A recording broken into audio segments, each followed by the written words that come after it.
قل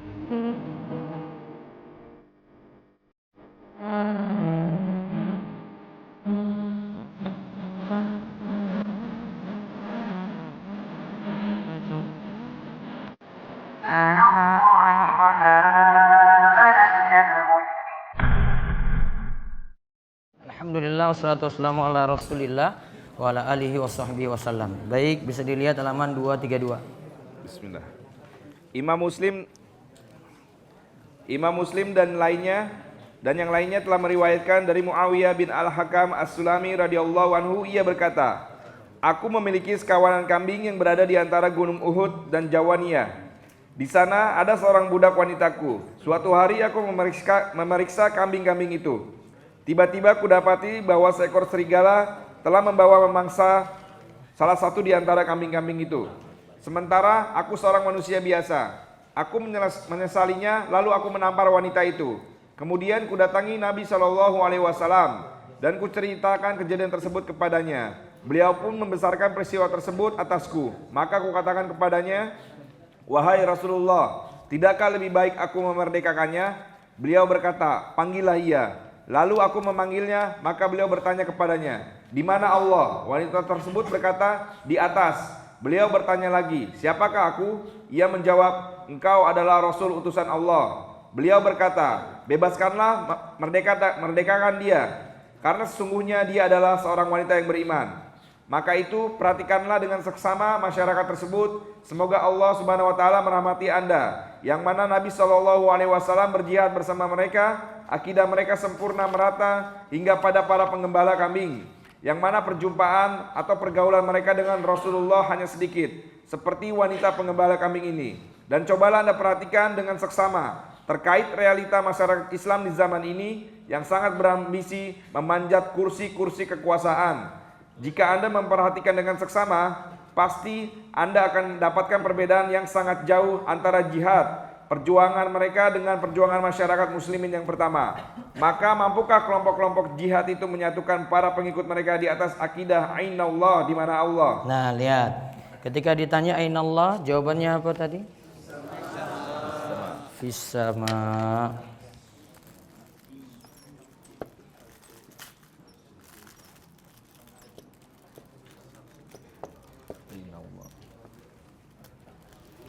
Di atas sana. Fi sama punya dua makna. Fi nanti maknanya itu di atas. As-sama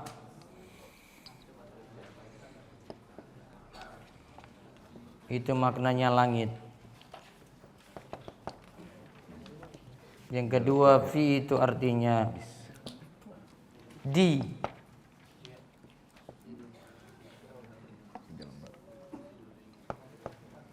As-samai ketinggian.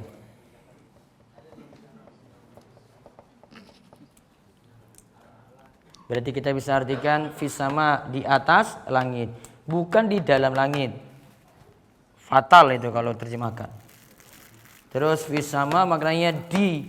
Kalau pakai di berarti di ketinggian, berarti di atas sana. Ini yang jawab tadi siapa? Budak. Seorang budak pengembala kambing saja. Padahal cuma bergaul dengan Nabi SAW sesaat. Namun karena tarbiyahnya yang bagus dari Nabi, pembinaannya yang bagus, pertanyaan kayak gitu gampang dijawab. Iya kan? Karena pembinaan yang bagus. Gampang dijawab.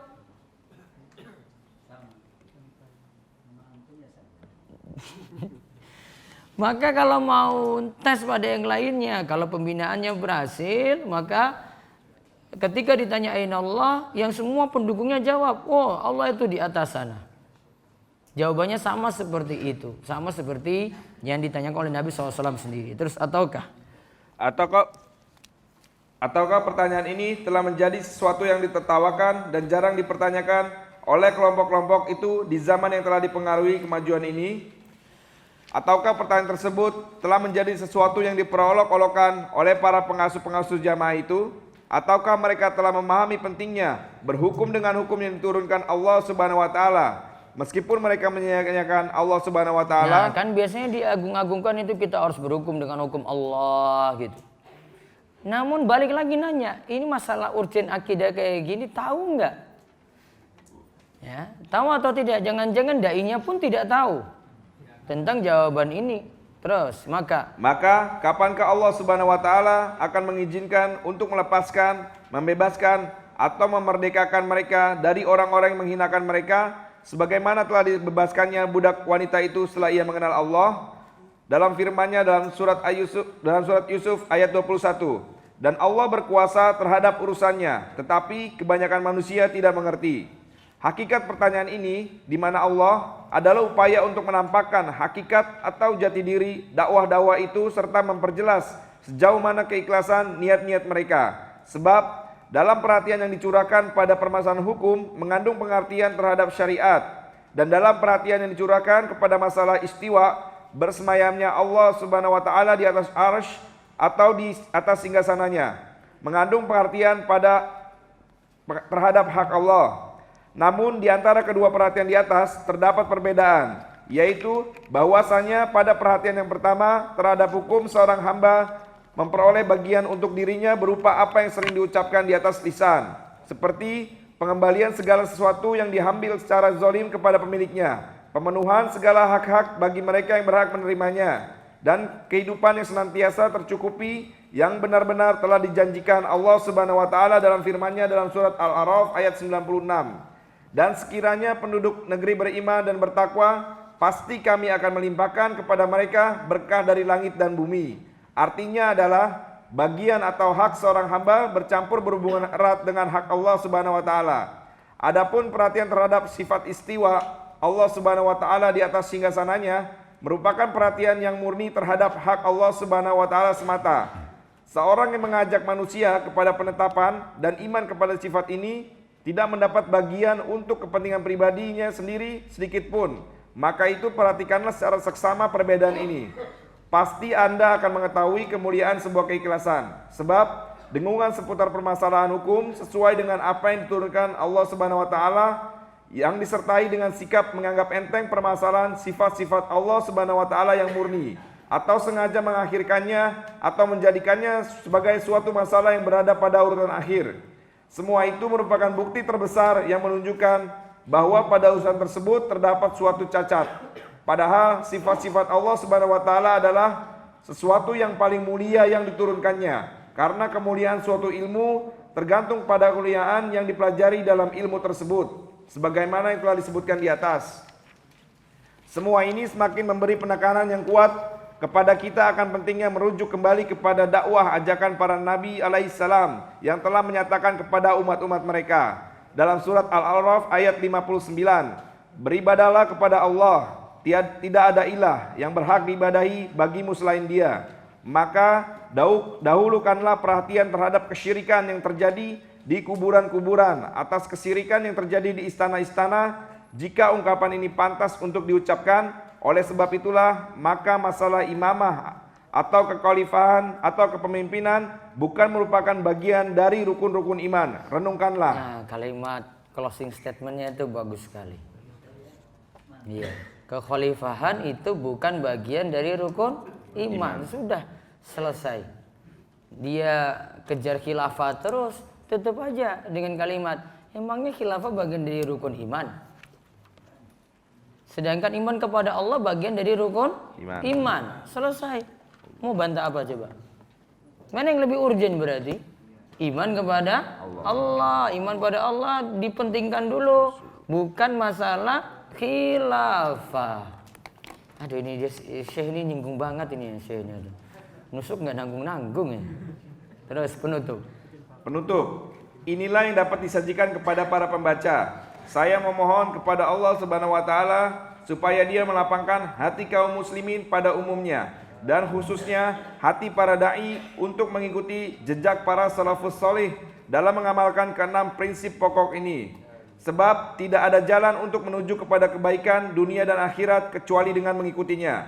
Sebagaimana tidak ada pula medan atau jalan untuk melangkahkan kaki kepada selainnya. Karena keenam asas ini adalah tiang penyangga yang para pendahulu kita telah membangun agama mereka di atasnya, sehingga dapat berdiri tegak bangunan agama mereka, kokoh tiang-tiangnya dan tangguh kekuatannya. Yang demikian itu merupakan taufik bagi mereka dari Allah Subhanahu wa taala tatkala Allah Subhanahu wa taala melihat hati mereka diliputi kejujuran dan keikhlasan. Dengan keenam asas ini, mereka memelihara agama ini untuk kita secara bersih dan jernih, seakan-akan ia diturunkan pada hari ini. Dan sungguh benar Imam Kota Madinah, Malik bin Anas rahimahullah ketika bertutur, tidak akan dapat memperbaiki akhir dari urusan agama ini kecuali apa yang telah memperbaiki awalnya. Dan maha benar Rob, yang paling benar ucapannya, Allah Subhanahu wa taala berfirman dalam surat An-Anfal ayat 70. Jika Allah mengetahui ada kebaikan di dalam hatimu, niscaya Dia akan memberikan yang lebih baik dari apa yang telah diambil darimu, dan Dia akan mengampuni kamu. Segala puji hanya milik Allah dari pertama hingga terakhir. Alhamdulillahi awalan wa akhiran. Selesai. Insyaallah berikutnya nanti tunggu saja pengumumannya untuk daurah akidah dan manhaj. Saya rencana bahas akidah Thahawiyah. Akidah Thahawiyah itu akidah dalam mazhab Abu Hanifah. Sudah ada terjemahannya soalnya saya sudah punya. Nanti pakai tulisan saya nanti.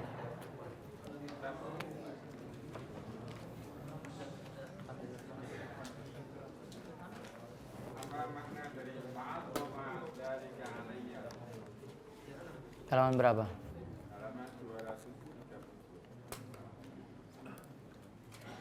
Wa 232. Hadisnya itu.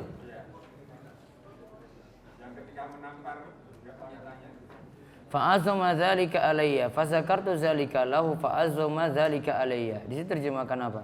Fa'ataitu Nabiy sallallahu alaihi wasallam fazakartu dzalika lahu fa'azama dzalika alayya. Membesarkan peristiwa itu.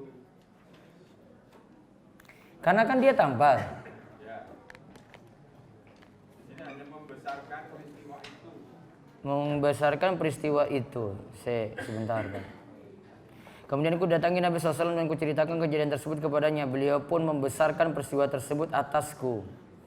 Nabi SAW menganggap menampar budak tadi nggak boleh. Iya, budak tidak boleh diperlakukan dengan ditampar, apalagi di wajah. Jadi diperlakukan dengan cara yang baik. Konsekuensinya Nabi suruh dia bebaskan budak tadi. Dengan Nabi SAW mengetes dulu pertanyaan ainallah, di mana Allah. Kafaroh untuk nebus kesalahannya karena nampar budak tadi.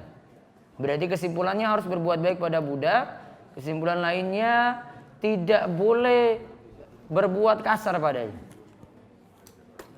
Kitab 24 jam Ramadan apakah belum dicetak Ustaz? Sudah dicetak, namun nanti saya putuskan dulu karena mau kirim ke daerah-daerah itu. Ada beberapa tempat saya harus beda buku. Nanti saya beritahu kalau dijual di bawah. Ustaz, apa yang dibaca makmum masbuk pada saat tahiyat awal bagi makmum masbuk tetapi tahiyat akhir bagi imam? Baca tahiyat awal bagi makmum masbuk tadi. Apakah segala sesuatu yang dapat mengantarkan kepada syirik besar termasuk dalam syirik kecil? Sebagian ulama mendefinisikan segala sesuatu yang mengantarkan pada syirik besar itu disebut syirik kecil. Contoh jimat. Itu masuk syirik kecil karena mengantarkan pada syirik besar. Itu pengertian dari Syekh Abdurrahman bin Nasir As-Sa'di.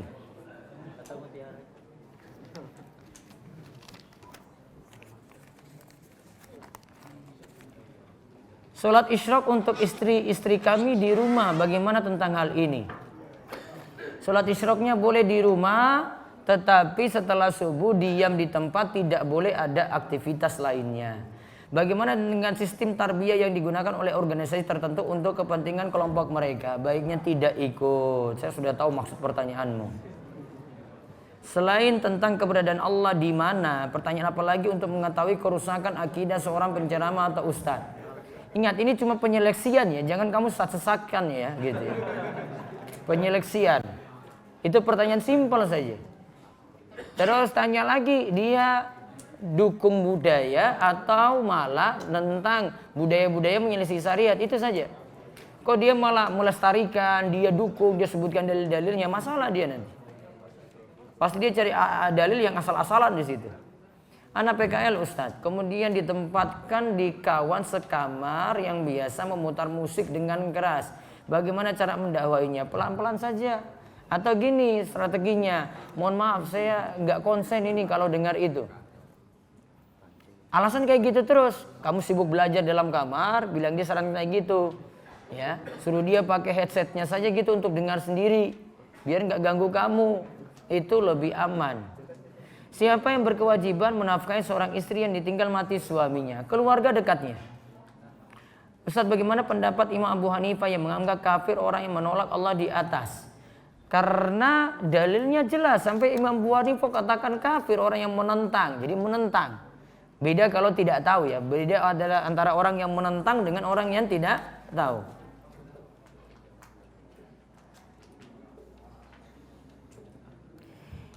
Ketika kami membantah saudara-saudara kami, mereka jawab dengan tahsabum jami'a wa qulubum syatta. Bahwa di Salafi saja para asatidnya dan ulama-ulama mereka saling berpecah belah. Itu dia cuma cari-cari alasan saja itu. Ajarannya sama. Kita kalau ustadz-ustadz yang ada itu ajarannya sama. Kitabnya itu yang dibahas sama.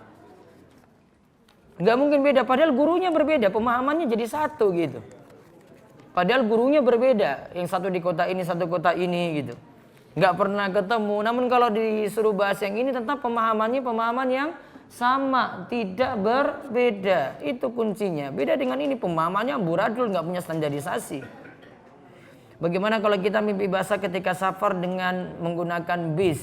Sementara bis tidak berhenti ketika waktu zuhur dan asar, berhenti ketika ba'da maghrib. Bagaimanakah kita sholat zuhur dan asarnya Ustadz? Minta izin aja mau pipis begitu. Ditinggal, bilang ada alasan apa gitu aja. Kamu buat mau pipis juga, bilang mau turun gitu. Lebih aman. Kalau nggak ada lagi baru tayamum. Bolehkah kita mengatakan bersemayamnya Allah di atas singgasananya? Tidak boleh. Bukan di atas singgasana. Pengertian istiwa adalah menetap tinggi di atas sana. Bukan ya Allah itu di atas singgasana. Ini kalimat terjemahan keliru. Dan ini sebagian Ustadz Syubhat juga bilang kayak begini. Keliru fatal. Kita hanya mengatakan bersemayam Allah di atas arsnya. Ya. Bisa katakan seperti itu, namun kata semayam diganti. Menetap tinggi di atas ars. Bukan bersemayam di atas ars. Beda. Kalau kamu katakan bersemayam di atas ars, berarti nanti dikira di situ ars itu seperti kursi duduk di situ. Itu kata semayam punya makna kayak gitu, beda. Apakah yang dimaksud dengan sujud? Apa ini? Apakah yang dimaksud dengan sujud tilawah? Sujud tilawah ketika baca ayat sajadah. Apakah yang dimaksud dengan waktu syuruk? Waktu syuruk 15 menit setelah matahari terbit. Bagaimana cara memperoleh harta yang berkah? Kalau penghasilan itu pas-pasan, banyak-banyak konaa nerimo ing pandum. Ustadz, jika imam membaca ta'awudz awal agak lama dan makmum sudah membaca ta'awudz awal sampai selesai sementara imamnya belum bangkit, bagaimana sunahnya Ustadz? Apa ini maksudnya ini? Kok bangkit? Masa makmum lebih dulu daripada imam? Makmum gak boleh dahulu imam. Apakah makmum diam menunggu imamnya bangkit? Kok bisa? Makmum tidak boleh mendahului imam. Wallahu a'lam bishawab. Kita istirahat dulu untuk sarapan pagi. Dan setelah itu nanti 7:30 siap-siap untuk ke Pantai Nguyahan. Pengajian di sana bersama warga. Ya demikian. Itu saja. Monggo. Bisa sarapan terlebih dahulu.